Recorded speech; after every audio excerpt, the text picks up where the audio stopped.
Hey guys,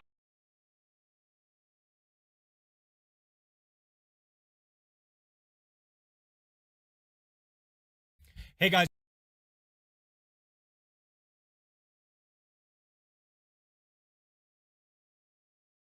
hey guys,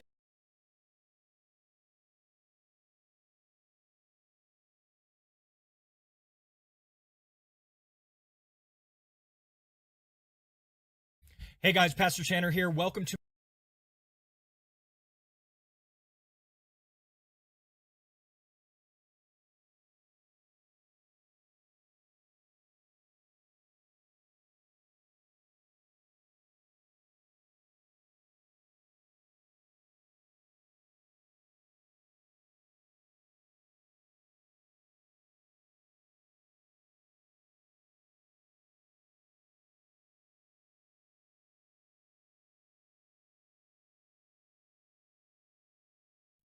all right. We finally got that to load. Welcome. Thank you for swinging by, guys. This is going to be a short stream. I actually have some counseling that I need to go to here in, I don't know, roughly 45 minutes or so. So that's what's going on. But I wanted to get a stream in, and I wasn't able to get one in last week. So here we are, and we're jumping right in. I am in the last verses of John. This is John chapter 21, in verses 15 through 25. And it closes out the entire book. This is it. It's the last sermon. I think this will work out to 88 sermons on the Gospel of John. Let me just look real quick and see how many it works out to, because I have them numbered. That's right. This will be the 88th sermon I preach on John, which will conclude the book. So it's been a labor of love here for a long time, and we're almost done. A little bittersweet, but I'm excited for the church to move into new content material, and especially with new leadership team and all that other type of stuff going on as well with the elders. So anyway, very exciting. But let's go ahead and read the passage and then jump on in. When they had finished breakfast, Jesus said to Simon Peter, "Simon, son of John, do you love me more than these?" He said to him, "Yes, Lord, you know that I love you." He said to him, "Feed my lambs." He said to him a second time, "Simon, son of John, do you love me?" He said to him, "Yes, Lord, you know that I love you." And he said to him, "Tend my sheep." He said to him a third time, "Simon, son of John, do you love me?" Peter was grieved because he had said to him a third time, "Do you love me?" And he said, "Lord, you know everything. You know that I love you." Jesus said to him, "Feed my sheep. Truly, truly, I say to you, when you were young, you used to dress yourself and walk wherever you wanted. But when you are old, you will stretch out your hands, and another will dress you and carry you where you do not want to go." This he said to show by what kind of death he was going to glorify God. And after saying this to him, he said, "Follow me." Peter turned and saw the disciple whom Jesus loved following them, the one who had also leaned his back against him during the supper, and said, "Lord, who is it that who is going to betray you?" When Peter saw him, he said to Jesus, "Lord, what about this man?" Jesus said to him, "If it is my will that he remain until I come, what is that to you? Follow me." So the saying spread abroad among the brothers that this disciple was not to die. Yet Jesus did not say to him that he was not to die, but "If it is my will that he remain until I come, what is that to you?" This is the disciple who's bearing witness about these things and who has written these things, and we know that his testimony is true. Now, there are also many other things that Jesus did. Were every one of them to be written, I suppose the world itself could not contain the books that would be written. So there you go. It's a fitting close, and it's focused on Peter and John, right? Those are the primary figures, the primary people in focus. And yeah, we have a lot of attention that we need to pay to them. So cool. Well, I, man, the restoration, the threefold restoration obviously matters. And I think I remember there's a difference in the words used for sheep and lambs here.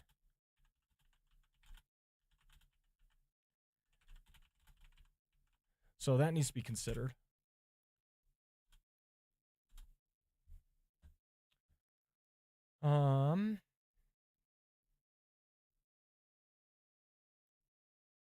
Sheep right here. So lambs in verse 15, Arnia, lambs, Prabata after that. So it goes Arnia, Prabata, Prabata.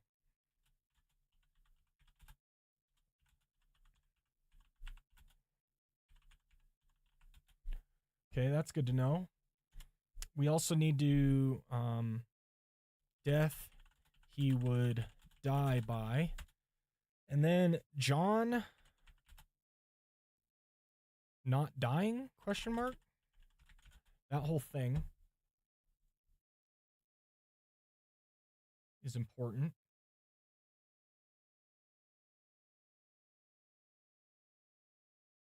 And then there's this follow me. Walk your own walk. Everybody else is worried about everyone else's walk all the time. This reminds me of Romans 14, I think it is. Let's duplicate this and hit up Romans 14 real quick.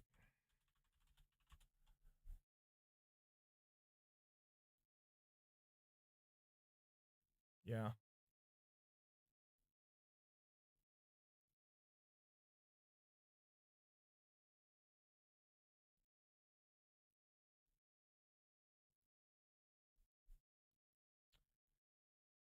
Yeah.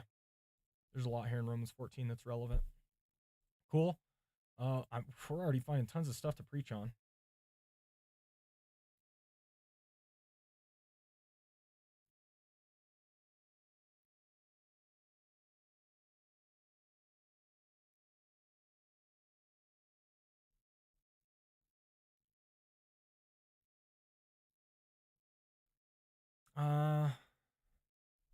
And maybe do we go into the disciple whom he loved?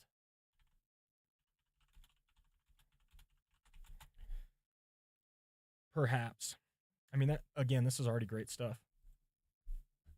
Great opportunity. Let's hit up the exegetical summaries and see what they have. Oftentimes they'll highlight important passages one way or the other, things that are relevant to look into.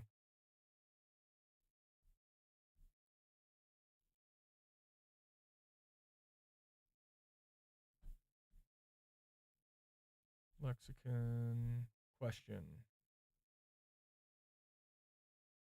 More than these other disciples love me, or more than you love these other disciples? Or more than the love of the fishing gear and occupation? What is the probable meaning?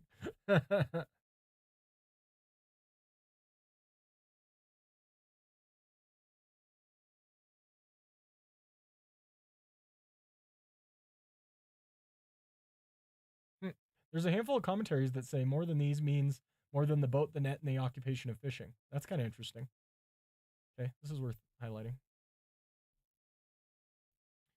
I often have a section I call fun facts where I drop random information like that.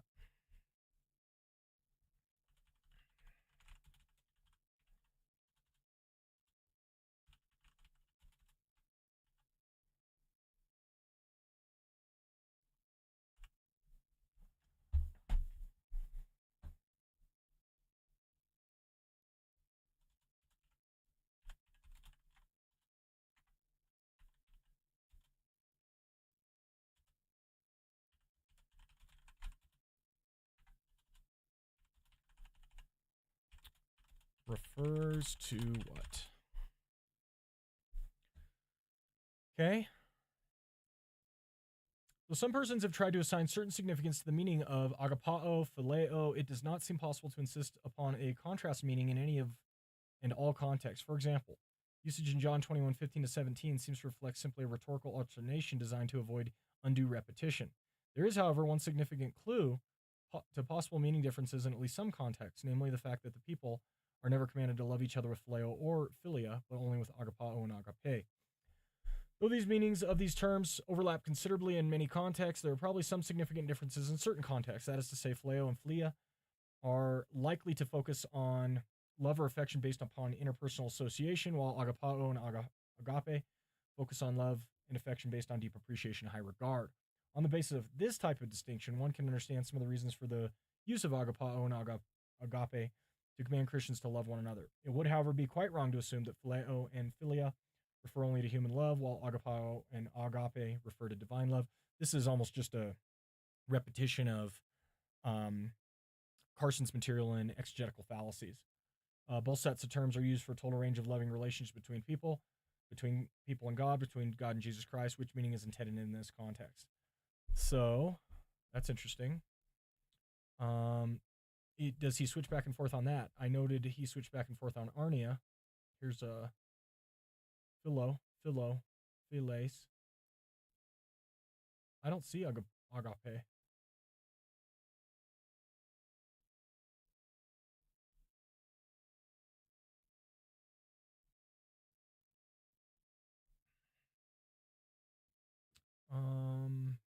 Oh, up here. There we go. So it's only in a couple spots. There is some agape here, but it's only in a couple spots. What's verse 20 say? Disciple whom Jesus loved. So alternation. That's also a fun fact. Alternating between phileo and agape.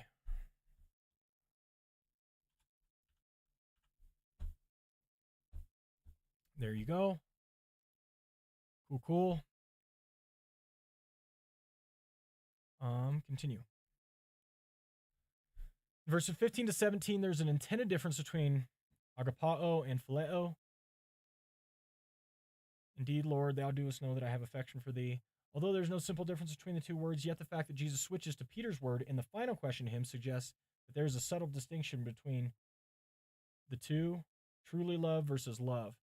The verb agapao means an act of will in which the person chooses to love someone whom they would not naturally love. The verb phileo means to be fond of someone or to like them. Peter substitutes the word phileo for Jesus' term agapao. The former means to cherish or love in the sense of personal attachment, while the latter means to love in a spiritual sense, a reverential kind of love. He no longer dares to ascribe full agreement with Jesus' question by qualifying the effect of a simple yes would have communicated. An appeal to Aramaic not having two similar verbs is not valid, since every language is capable of expressing differences of thought, whether by verbs or other parts of speech.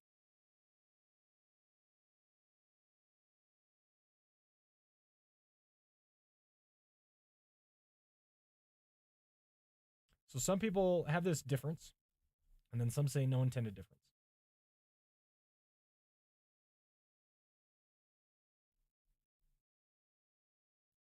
Okay, I mean, this is really good to bring up.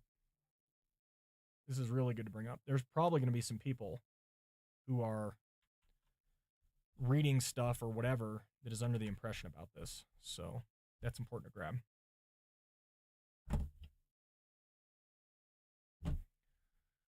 Alrighty. Good. Well, I'm glad we found that material. To whom do the words lambs and sheep in verses 15 to 17 refer? They refer not to the animals, but to Christian believers, won to Jesus by the missionary efforts of the disciples. It includes the whole flock of believers and apostles. It may be wise to translate this metaphor as a simile, such as take care of my followers just as though they were lambs. If the word bosco, to feed, is being used metaphorically here, what does it mean? It means to take care of, to lead, to guide, etc. Oh, that's a good point. What does it mean to feed? I didn't think of that. Hey, Arsenal, what's up? Hello, just joined. Mic seems low. It is relative to what I normally do. I kind of have it far away from me. Yeah. Is it not picking up the sound well? Because if I crowd the mic, I often have problems with the cameras, right? And how close they are. Like, is it producing bad sound? Would it be fixed if you were able to just turn up the volume a little bit? Or is it like producing bad sound and I do need to be closer? Oh, no worries. Then I will max it out. Okay. But tell me if it's a bad sound as well. Appreciate you, Arsenal. Thank you. Okay. So what does Bosco mean? That's a good one. What does he mean by Bosco? To feed.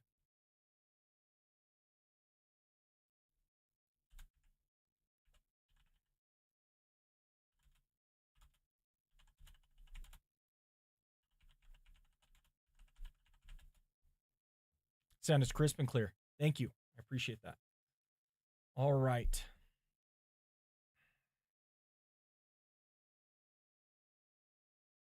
Means to lead, to guide, to rule, way of life, nourishing the flock in a spiritual sense, kind of sympathy that springs from love, guiding and guarding. First to the command, teach them to obey everything.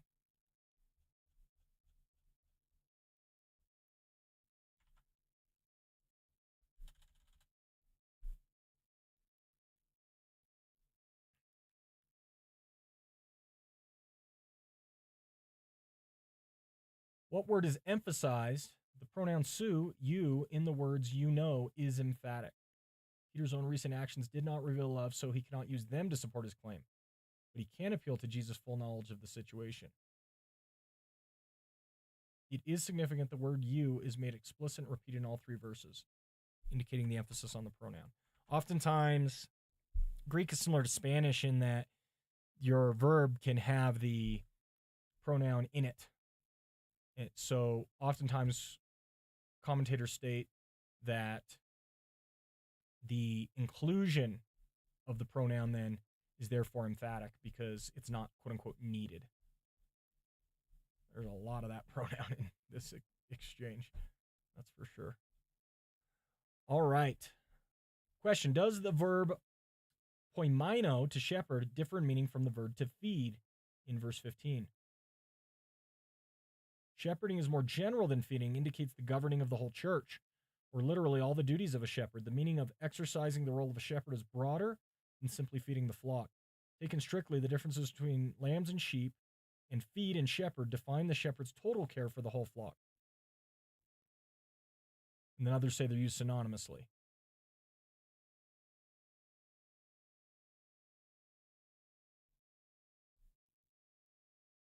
Okay, I mean, there is lots of good information in the exegetical summaries on this one. We have already got way more material than we're going to be able to cover. So that's great. Let's keep going.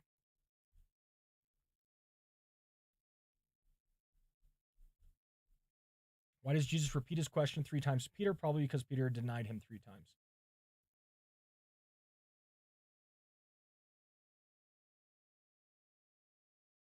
Peter was hurt because he was asked the same question 3 times. Since Peter disowned Jesus 3 times, Jesus now requires him to confess his love 3 times.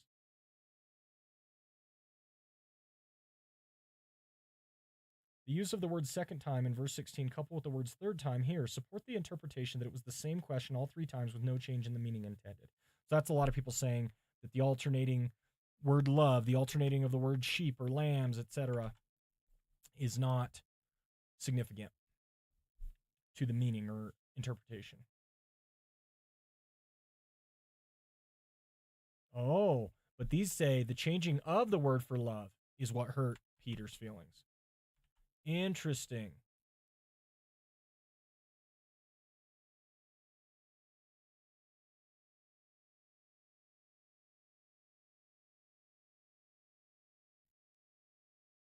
You say it's calling into doubt even the humble form of affection that Peter is trying to adhere to.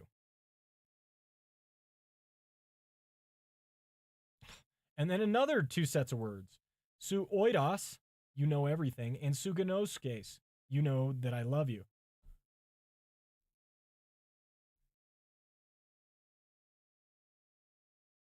Holy smokes.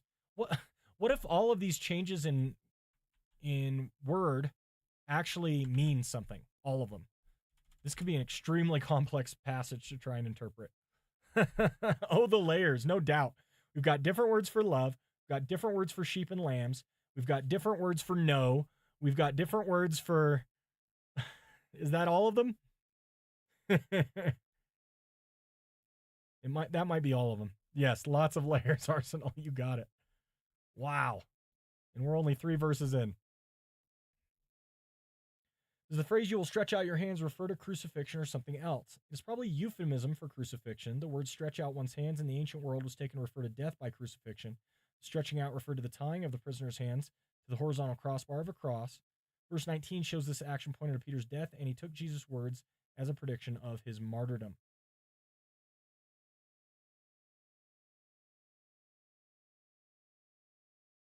Verse 19 states that Peter's death would glorify God in the same way that the death of Jesus glorified God. What's up, Tree? Been a minute. How are you? Good to see you. Welcome. Arsenal says, this is why I love the Bible, though, right? There's so much going on.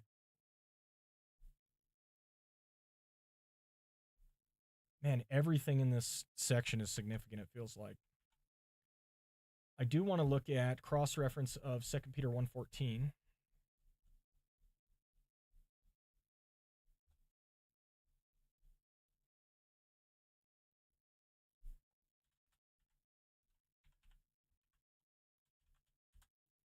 Second Peter 1:14.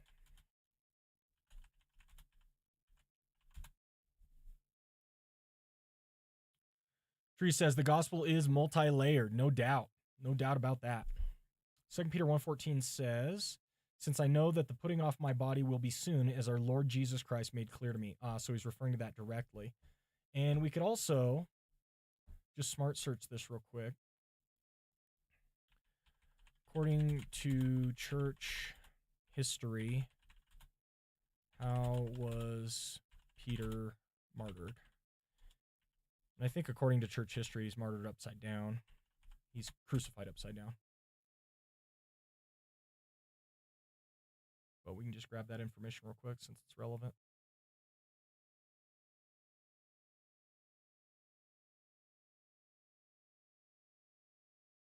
Yeah, there you go. Greg Laurie quoting it.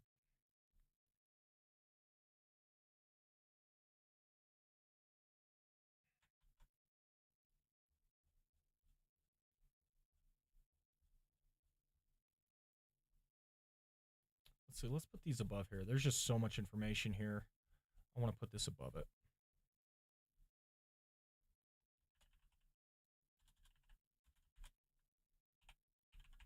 Greg Laurie.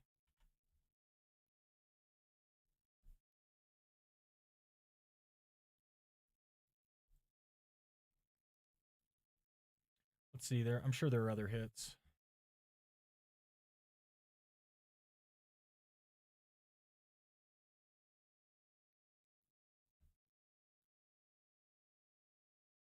St. Tincon's Monastery. St. Peter. St. Peter was a brother of St. Andrew, and together with him was a fisherman on the Sea of Galilee. Called by the Lord to become a fisher of men, he was originally named Simon, but later his name was changed to Peter, in Aramaic Cephas, meaning rock, by the Lord. This was in response to Peter's declaration, "You are the Christ, the Son of the living God." For the Lord then said to him, "You are Peter, and on this rock I will build my church, and the gates of hell shall not prevail against it."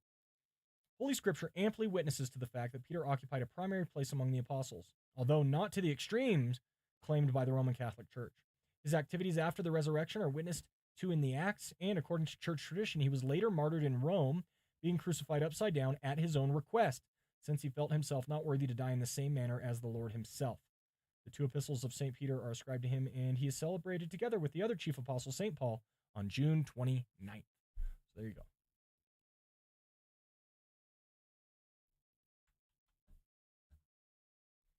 Is there... I'm kind of just looking for a source now.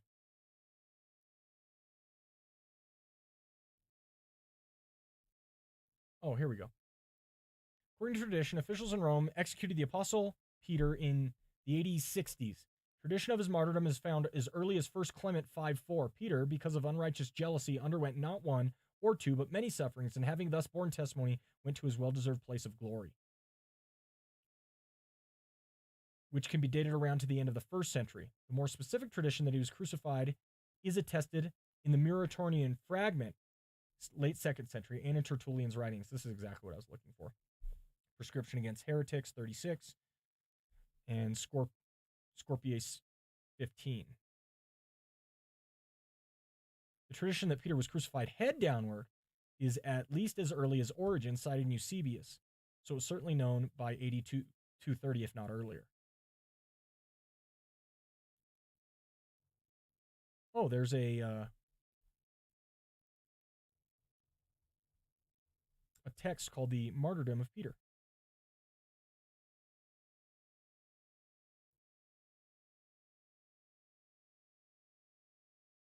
Interesting.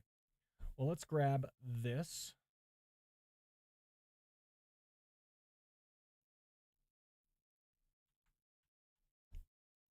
Part of me wants to read the Martyrdom of Peter now. This is the Lexham Bible Dictionary. Always good stuff in the Lexham Bible Dictionary.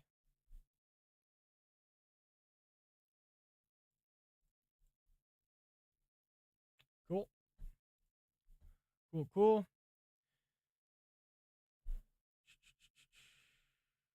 Yeah, that's enough information. We got what we needed out of the Lexham.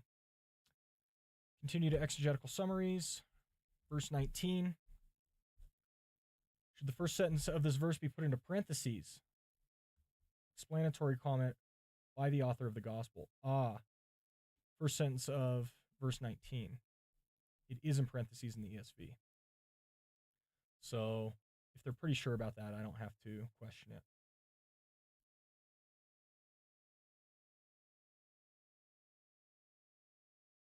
There's the thing we just found. I didn't know it was Emperor Nero, though.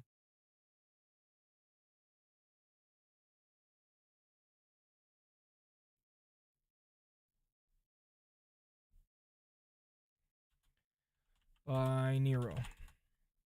Done. Continuing. Follow me is not meant literally, as in follow behind someone, but figuratively in the sense of be my disciple or the like. Even on the path to martyrdom, since Jesus is no longer on earth as a physical man, he's not asking Peter to follow him as a disciple would follow his master. Jesus is asking Peter to follow him in the sense of joining him on a path in which he himself, as the great shepherd of the sheep, gave up his life.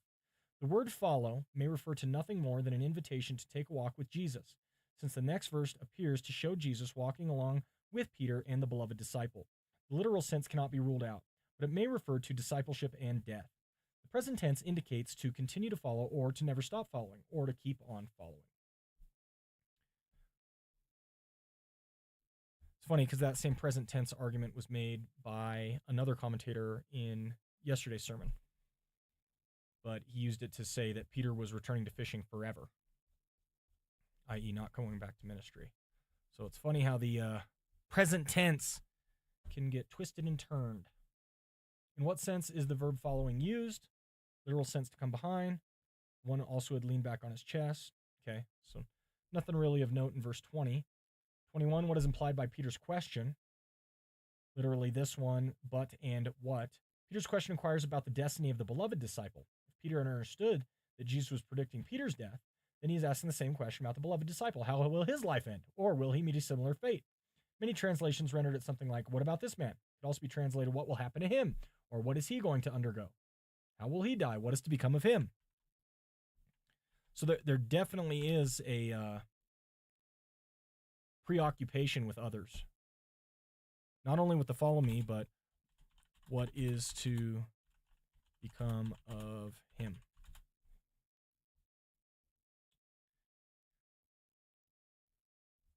Is the question, what is that to you, real or rhetorical? The question is rhetorical. It is a mild reprimand. Jesus is saying, in effect, this is not Peter's business. Jesus is telling Peter not to meddle in what he has in mind for the other disciple. He's stressing to Peter that curiosity about John's future must be put in the background to his obedience to the command to follow him. Yeah, and I think that's relevant because, like I said, we can get so focused on what everyone else is doing, what they're up to, etc.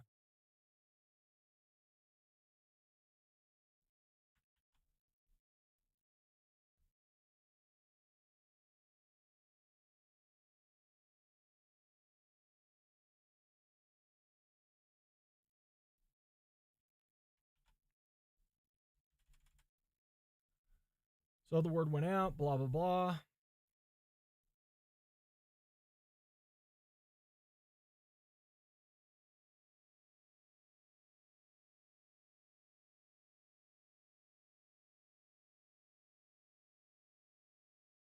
So he's clarifying it's not a prophecy, but hypothetical.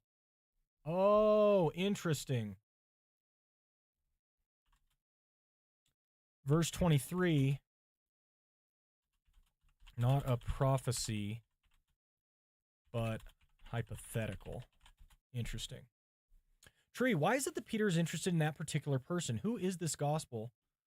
Is the beloved disciple? Does he die? Did he die already? It's a great question, Tree. So here, let's go to the big cam. What's up, Martin? Thanks for swinging by. I hope you're doing well. Yeah, so this is a great question, Tree. And I have shared throughout my preaching of the book that this is likely the Apostle John. But to your point, some have argued that it is actually Lazarus who is the one who is the author.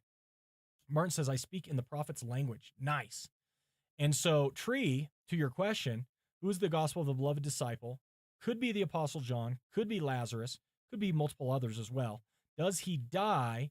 That is a question here on does he die or not. Did he die already? If it was Lazarus, then he did die already, right? And so that might be why Peter asks the question, to your point. What's to become of him? You raised him from the dead, right? This is the disciple who's bearing witness about these things, who has written these things, and we know his testimony is true. Yeah, that's a really interesting question. Martin says, you too can speak in prophet's language with saying, Lord, I'm a sinner. Hey, repentance and faith, Martin. Very good. Very good. All right, let's get to this one. Verse 24. To whom does the phrase the disciple refer? The beloved disciple. And then these say, John, the son of Zebedee. Was the phrase these things refer? Probably refers to the complete gospel of John, chapters 1 to 21. Refers to the content of this chapter, 1 to 23. And you would only say that if you felt this was an addendum, I think. So, yeah, critical and exegetical. This is the ICC. No, it's not the ICC. Meyer. Anyway, he probably thinks that it's only this chapter. To whom does the pronoun we refer? We refers to the elders of the church at Ephesus, or the elder of the churches in Ephesus and surroundings. What are they talking about? Oh, he says, we testify to these things. We who know his testimony is true. Oh, that is interesting. We is probably the editorial. We just referring to the author himself. Other views. We refers to a group of people that includes the writers of verse 24, but does not include the disciple whom Jesus loved. Refers to the group that formed around the beloved disciple, to which he bequeathed his gospel. Refers to the apostolic church, able to verify and affirm the testimony of the beloved disciple. Probably refers to people who are respected among the believers and who are familiar with the facts of the case. Refers to both the apostles and the believers who knew John and were part of his group at Ephesus. Cool. And then just the final statement about not enough space in the world for all the books. Tree says, yes, that is my point. If it is Lazarus and he's already died, that might explain Peter's interest, especially if the community who's reading this letter now know that Lazarus is now dead. Yes, exactly. So,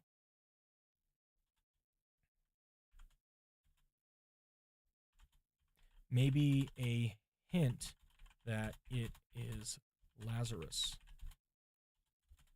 Yeah, that's very interesting, Tree.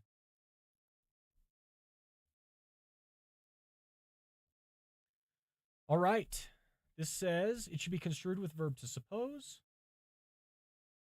The negative not even should be construed. Oh, interesting. Just a grammatical thing.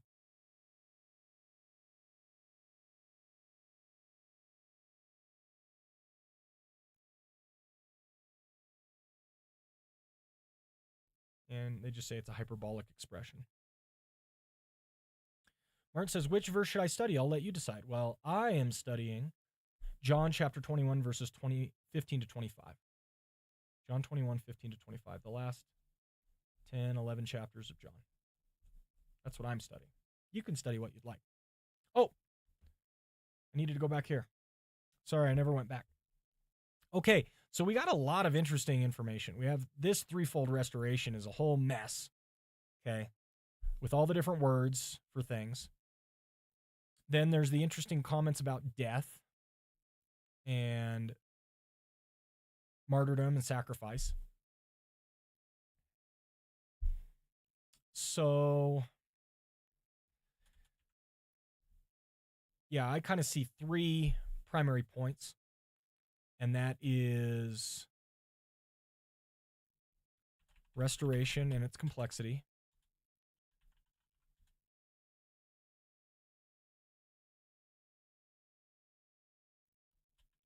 martyrdom and sacrifice, and then the walk your own walk.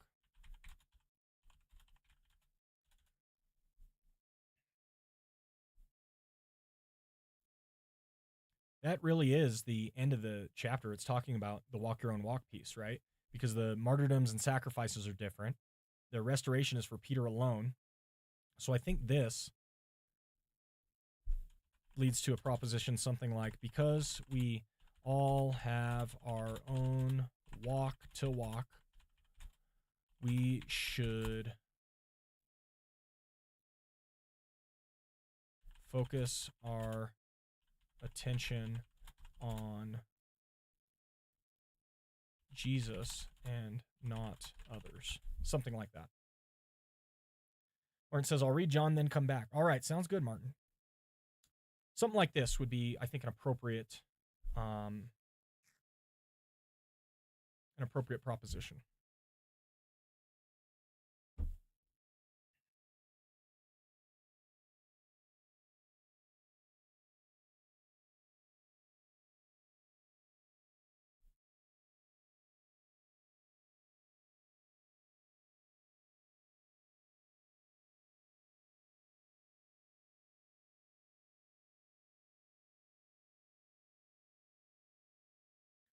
All right, guys. I'm going to have to go here in about 10 minutes. Well, that's pretty good, actually. I kind of like what we've developed here. So we can talk about walk your own walk. We can kind of read the passage backwards.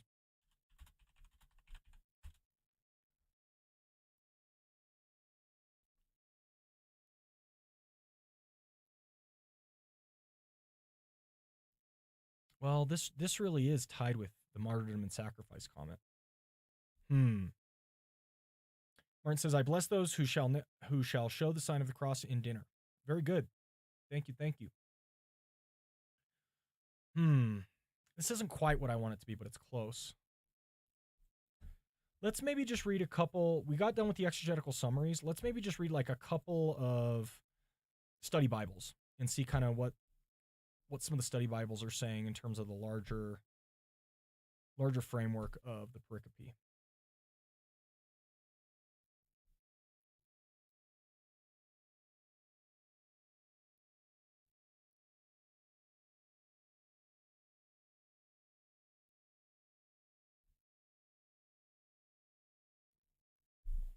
When breakfast, verse 17, take place in the presence of the other disciples, Peter needed to regain their confidence after the denials of 18:15 to 18 and 25 to 27. By 21:20, Jesus and Peter are walking down the beach away from the others. Oh, okay, interesting. 10, lambs needs to be fed, sheep need to be watched and guided. Grieved, Jesus' probing questions were painful to Peter. Suffering and pain can be opportunities for spiritual growth.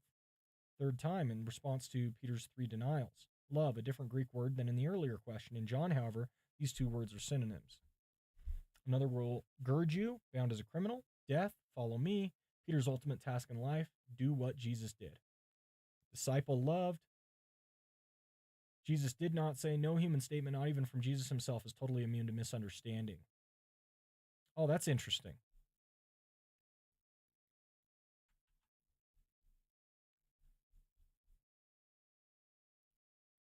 I kind of like that idea.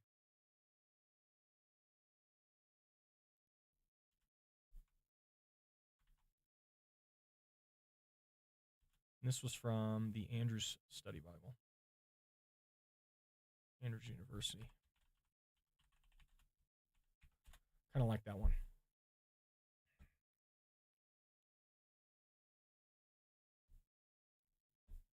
Okay, let's try.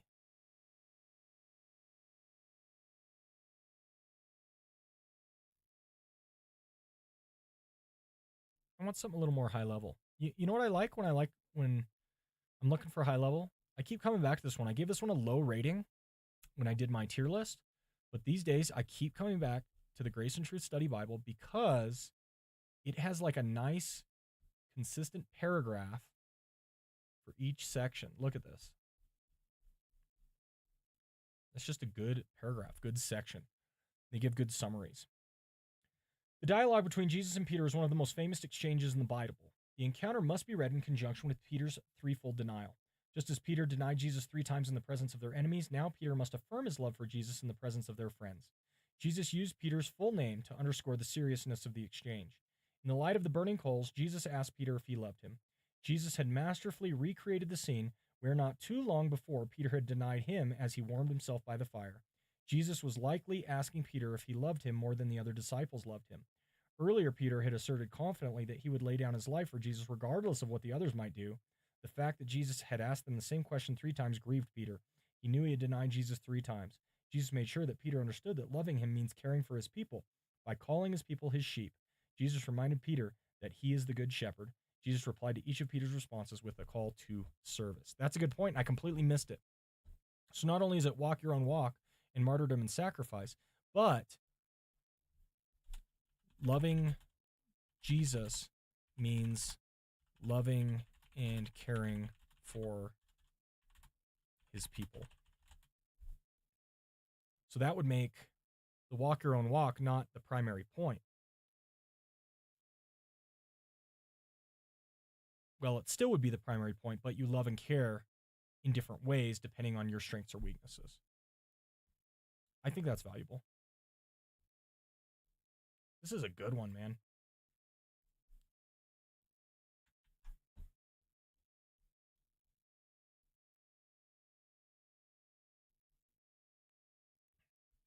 NIV, grace and truth. Jesus next called Peter to suffering and death. Peter's commission was followed by a prophecy. The early church understood this to be a reference to Peter's death by crucifixion. Just as Christ's death brought glory to God, so would Peter's. By the time John wrote his gospel, Peter had already glorified God in martyrdom. Peter's earlier words that he would lay down his life for Jesus were fulfilled. Peter was concerned that what would happen to the beloved disciple. Jesus made it clear that what he did with the beloved disciple was none of Peter's business. Peter was to concentrate on following him. A misunderstanding of Jesus' words led to a rumor that John would not die before Jesus' second coming. John clarified Jesus' point. Tree says, yes, 1 John makes that same point over and over. You cannot say you love God and not love those who are made in God's image. Perfect. I'm going to grab that real quick, Tree.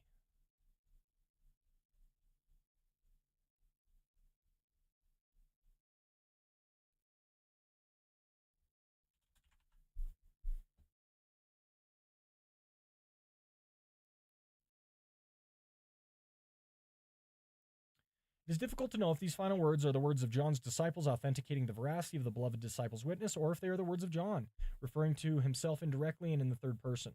Difficulty remains with the use of the first person plural. We know. It is possible that John is referring to himself and to his disciples, or to himself and to his readers. The final verse reminds us that though historical knowledge of Jesus is limited, we have been given all we need to know in the biblical accounts of his life.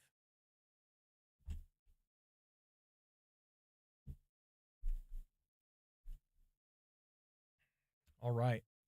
Well, that was good. Maybe do we have time for one more? I think we have time for one more. Apologies, guys. I have to go soon. Like I told you, I have a counseling here in 19 minutes. So I'm going to have to leave very shortly.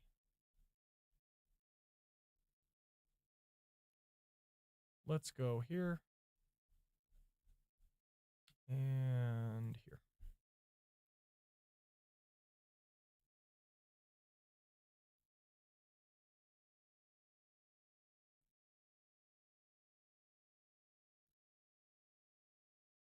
All right, NLT. Do you love me? The three questions and affirmations mirror Peter's three denials. Jesus invited Peter to affirm everything he had denied. The Greek term translated love in Jesus' first two questions, agapao, is different from the word in the third question, phileo. In each case, Peter answered with the second word, phileo. Most Greek scholars view the two words as synonyms in this situation. The focus of Jesus' exchange with Peter was not on the quality of Peter's love, but Peter's commission to take care of Jesus' flock. Peter might be meditating on these events in 1 Peter 5, 2-4. Oh, that's interesting as well. That'd be a good cross-reference. 1 Peter 5, 2-4. NLT Study Bible.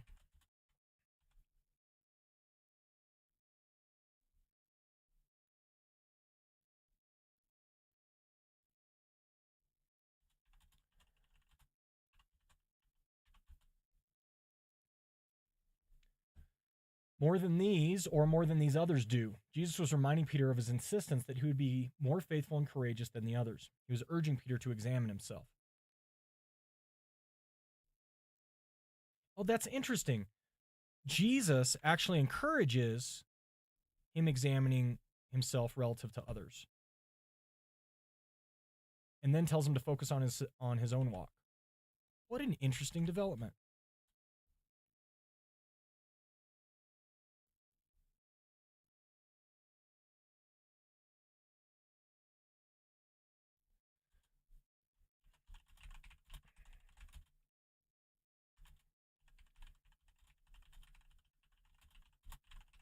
What an interesting what an interesting passage if you look at it through the lens of how are we to relate to each other and how are we to relate to God. There might be a tension here.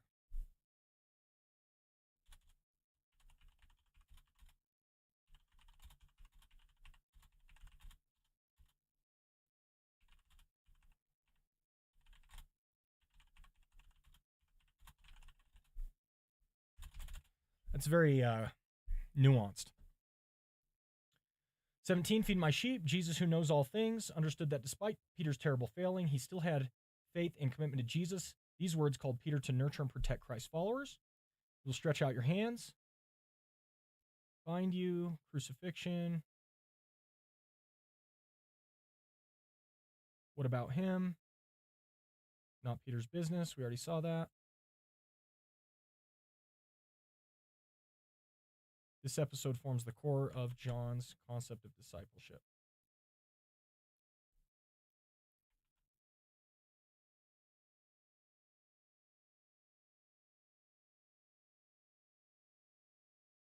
Oh, I didn't know this about John died peaceably in Ephesus.